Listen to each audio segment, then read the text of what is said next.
पंजाब के वित्त मंत्री मनप्रीत सिंह बादल हमारे साथ मौजूद हैं। मनप्रीत जी, कैप्टन साहब के साथ आपकी मुलाकात हुई केंद्रीय जी वित्त मंत्री अरुण जेटली से, जी। क्या चर्चा रही? देखिए, जो बिल्कुल फौरन जो चर्चा थी, वैसे तो बड़े मौज़ूआत पे गुफ्तगू हुई और बड़ी खुश खुश खुश उसलूबी से ये गुफ्तगू जो हो मुकम्मल हुई। पर जो फौरन जो पंजाब का कंसर्न है वो है कि पंजाब में गेहूं की फसल अगले 10 दिन में तैयार होने जा रही है। और क्योंकि पंजाब मेजर कंट्रीब्यूटर है, 40% अनाज जो हिंदुस्तान में सेंट्रल पूल को जाता है वो पंजाब से जाता है। और आपके देखने वालों को तो शायद ये ना पता हो कि पंजाब सरकार गवर्नमेंट ऑफ इंडिया के बिहाफ पे हम हिंद सरकार के लिए हम अनाज ये खरीदते हैं, क्योंकि गवर्नमेंट ऑफ इंडिया के पास इतना अमला नहीं है, इतने वर्कर नहीं है कि पंजाब के हर कोने हर गोशे से ये कनक की जो फसल है, गेहूं की फसल वो खरीद सके। तो तमाम पंजाब सरकार की जो अफसरशाही है, जो पंजाब सरकार के कारकुन हैं, तो वो लगते हैं। तो इसके लिए government of India, government of Punjab को एक कैश क्रेडिट लिमिट एक्सटेंड करती है। और हर साल देखने में ये आया था कि ये लेट हो जाती थी, और जब लेट होती थी तो किसान को मंडियों में बैठना पड़ता था, वहाँ उनको ख्वार होना पड़ता था।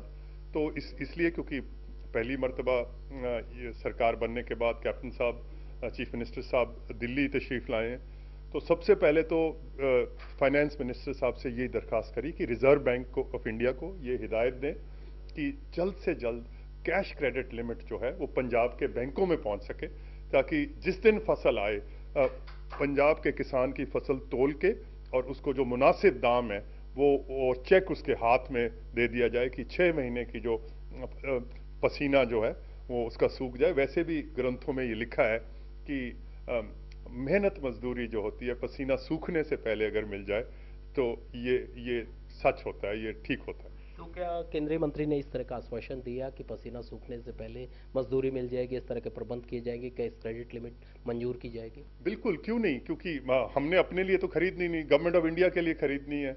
और अगर खरीदनी है तो उसके लिए पैसे देने चाहिए। और वैसे भी जेटली साहब बहुत रोशन दिमाग इंसान है और बड़े सुलझे हुए सियासतदान हैं, वो ये सारी बात को समझते हैं। और पंजाब का जो किसान है वैसे भी in line of national duty, शायद आपके देखने वालों को ये भी मैं बताता चलूं कि जो फूड सिक्योरिटी है हिंदुस्तान की, वो नेशनल सिक्योरिटी के मानंद है। जैसे नेशनल सिक्योरिटी जितनी फौज रखनी जरूरी है, उतनी ही हिंदुस्तान को अपने जो खाने के भंडार हैं उनको भरपूर रखना पड़ेगा, क्योंकि हमारी जो आबादी है 1.25 अरब से अब ज्यादा होने को चाह रही है। और अगर आपकी जेब में पैसे भी हों, खुदा नख्वास्ता कोई फसल जो है पंजाब में फेल हो जाए, आपकी जेब में पैसे भी हों, तो इंटरनेशनल मंडियों में इतने फूड स्टॉक्स नहीं है कि आप पैसे देके भी 1.25 अरब आदमी को अनाज दे सको। सो ये तो नेशनल ड्यूटी है, गवर्नमेंट ऑफ इंडिया की भी है, पंजाब की भी है। वो अपना फर्ज अदा करेंगे, पंजाब अपना फर्ज अदा करेगा।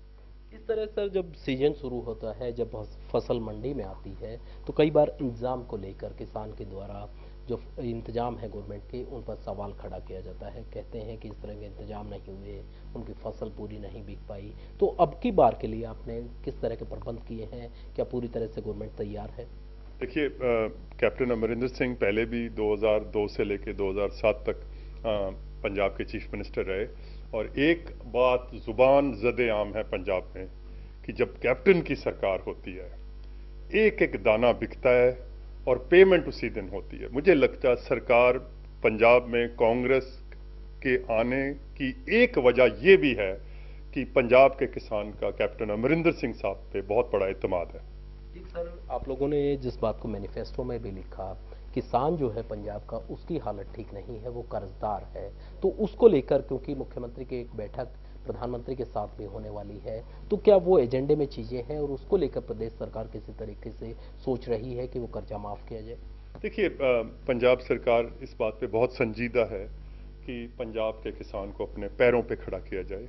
या किसी हद तक जब पंजाब का किसान बड़ा संपन्न किसान होता था, बट क्योंकि एक ड्यूटी थी, नेशनल ड्यूटी थी, पहले अमेरिका से अनाज आता था हिंदुस्तान के अवाम के लिए, यहाँ अकाल पड़ते थे, तो it was an line of national duty कि हमने पंजाब के किसान को बोला कि आप गेहूं उगाओ और आप चावल उगाओ, क्योंकि ये नेशनल फूड स्टॉक के लिए बहुत ज़रूरी है।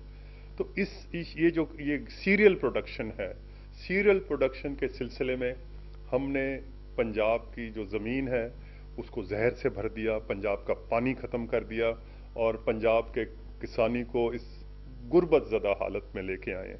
सो पंजाब सरकार इस बात को समझती है कि कैसे ना कैसे पंजाब के किसान को अपने पैरों पे खड़ा करना है, और जो बहारें पंजाब से रूठ कर चली गई हैं वो बहारें एक बार फिर पंजाब आएँ, तो वापस लौट के आएँ।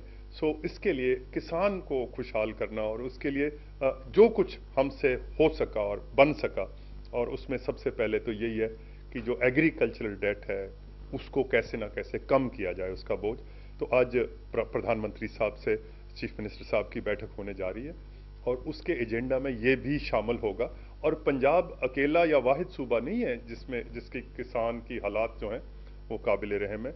मैंने कल परसों यूपी के चीफ मिनिस्टर साहब का भी बयान पढ़ा कि किसान के कर्जे माफ़ी के लिए वो जद्दोजहद करेंगे। मैंने तमिलनाडु से भी खबरें सुनी हैं। सो तमाम हिंदुस्तान का, मैं किसान को पंजाब या राजस्थान या हरियाणा के चश्मे से नहीं देखता, मैं किसान को इसमें देखता हूँ कि ये अन्नदाता है, और अगर अन्नदाता के बच्चे भूखे हैं या अन्नदाता किसी वजह से मजबूर है तो ये पाप है, और ये पाप जितनी जल्दी खत्म हो उतनी जल्दी ठीक रहेगा। दूसरा सर, एक सीधे तौर पर किसान से जुड़ा हुआ जो मसला है SYL का है, जो कहीं ना कहीं हरियाणा के जो मुख्यमंत्री हैं वो भी गृह मंत्री से मिल रहे हैं 24 तारीख को, उनके साथ दूसरे दलों के नेता भी होंगे, तो क्या पंजाब भी अपनी तरफ से फिर कोशिश करेगा कि इस मामले में ट्रिब्यूनल का गठन हो, फिर से एक बार समीक्षा हो?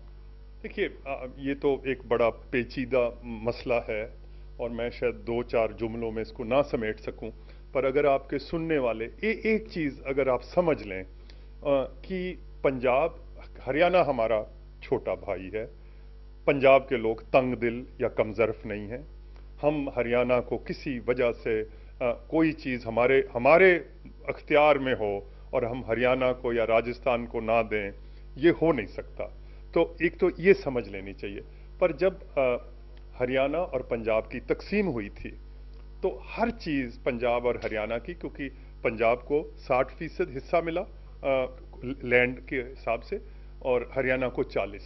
तो पंजाब में जो दवात, लाइब्रेरी की किताबें, गाड़ियाँ, अमला, मतलब जो पंजाब के एसेट्स थे वो 60-40 की रेशो में डिस्ट्रीब्यूट हुए। तो हम चाहते हैं, और ये वाजिब है, कि जो पंजाब का पानी भी है 60 पंजाब रख ले, 40 हरियाणा रख ले। पर हरियाणा इस बात पे बज़िद है कि जो पंजाब के 3 दरिया हैं, सतलुज, रावी और ब्यास, इसमें से हमें 40% हिस्सा दे दिया जाए। पर एक जो दरिया जो मुश्तरका पंजाब में यमुना दरिया था, यूपी और हरियाणा के दरमियान से गुजरता है, तो जब पंजाब ने ये मुतालबा किया कि हमें यमुना के पानी से 60 दे दो, तो हरियाणा उस बात पे रजामंद नहीं है कि ये यमुना का पंजाब से कोई तल्लक नहीं है। सो अगर यमुना का पंजाब से कोई तल्लक नहीं है तो रावी दरिया का हरियाणा से कोई तल्लक नहीं है। तो मैं फिर हरियाणा के लोगों से कहना चाहता हूं कि जितना पंजाब के पास पानी था, 3/4 पंजाब का पानी 3 दरियाओं का हमने राजस्थान, हरियाणा को ऑलरेडी दे चुके हैं।